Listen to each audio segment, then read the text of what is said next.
Google drive থেকে view once file download করতে চান? ভিউ ওয়ান্স ফাইল ডাউনলোড করতে গেলে অনেক সমস্যার সম্মুখীন হতে হয়, আপনারা জানেন। যেটা লিঙ্ক থেকে ক্লিক করার পর আপনার প্রিন্ট প্রিভিউ করারও অপশন থাকে না, এবং ডাউনলোড করার তো কোনো অপশানই থাকে না। আমি দেখেছি ইউটিউবে অনেক হ্যাক ভিডিও আছে যেখান থেকে তোমার ডেভেলপার অপশানে গিয়ে কোড লিখে ডাউনলোড করার অপশান আছে, কিন্তু সেখানেও দেখেছি একটা লং পিডিএফ মাত্র 3 থেকে 4টি পেজ ওইভাবে ডাউনলোড হয়। প্রিন্ট প্রিভিউ করে যদি আমি পিডিএফে সেভ করতে চাই, সেখানে এরকম ছোটো ছোটো পেজ হিসাবে শো করে।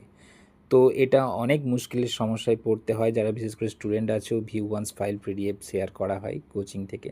তো এর জন্য একটা এক্সটেনশন পেয়েছি, document preview exporter for Google drive. এটা আপনারা ইনস্টল করে নেবেন। গুগলে এই নামটি লিখে আপনি সার্চ করলে প্রথমেই পেয়ে যাবেন, আর ইনস্টল অপশানে ক্লিক করে নেবেন। আমার অলরেডি ইনস্টল আছে, তাই এখানে রিমুভ দেখাচ্ছে। তো ইনস্টল করার পর পিডিএফটাকে ভিউ করবেন। করার পর যেখান থেকে আপনি এক্সটেনশন যেটা বক্স থাকে সেখানে গিয়ে ওটাকে অ্যালাউ করে দেবেন। একটা পপ আপ খুলে যাবে যেখানে দেখবেন পিএনজি আর জিপ ফাইল এবং পিডিএফ ফাইলে ডাউনলোড করার অপশান আছে। তো পিডিএফ ফাইলে ক্লিক করলেই অটোমেটিক্যালি ডাউনলোড হয়ে যাবে। তো ডাউনলোড হয়ে যাওয়ার পর আপনি সেই পিডিএফটাকে নর্মালি প্রিন্ট করুন বা ইউজ করুন, যেভাবেই ব্যবহার করুন। তো এই ইজি হ্যাকসটা আপনাদের কেমন লাগলো অবশ্যই কমেন্টে জানাবেন।